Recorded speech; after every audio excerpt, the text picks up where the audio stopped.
ये चचा चौधरी बनने चले थे पीओके को लेकर के भारत और पाकिस्तान के बीच मध्यस्थता को लेकर, लेकिन भारत नहीं चाहता कि कोई भी पीओके मामले में टांग अड़ाए। भारत ने साफ साफ कहा ये हमारे घर का मामला है, हम इसे खुद सुलझा लेंगे। लेकिन भारत की ये बात इस चचा को पसंद नहीं आई, ये चिढ़ गया, इनका ईगो हर्ट हो गया। इन चचा ने 15 मई को कतर के दोहा में एक बिजनेस इवेंट के दौरान कहा कि मैंने एप्पल के सीईओ से कहा है कि वो भारत में एप्पल के मैन्युफैक्चरिंग प्लांट को एक्सपैंड ना करें। And we have Apple, as you know, is coming in.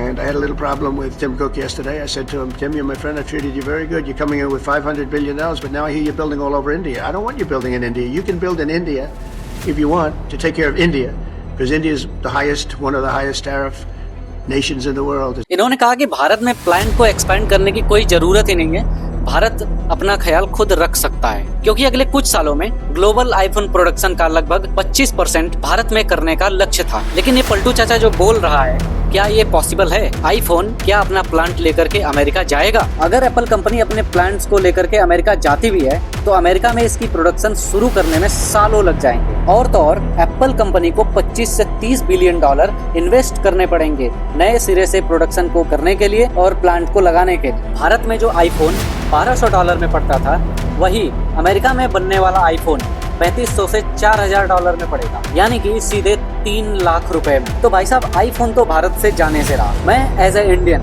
कहना चाहता हूँ, चाचा हम इंडियन हैं, भूखे नहीं है आपके आईफोन की, उठाओ और ले जाओ। हमारे पास फोन्स के सैकड़ों ऑप्शन अवेलेबल हैं। जिस तरह से डोनाल्ड ट्रंप कुछ दिनों से उल्टी सीधी हरकतें कर रहा है, हम इंडियंस को भी इसे जवाब देना ही पड़ेगा। जिस तरह से हमने तुर्की को समझा दिया, अगर तुम हमारे दुश्मन का साथ दोगे तो हम तुम्हें सिरे से बाइकआउट कर देंगे, उसी तरह इन चचा को भी समझाना पड़ेगा, अपने तरीके से इनको जवाब देना पड़ेगा।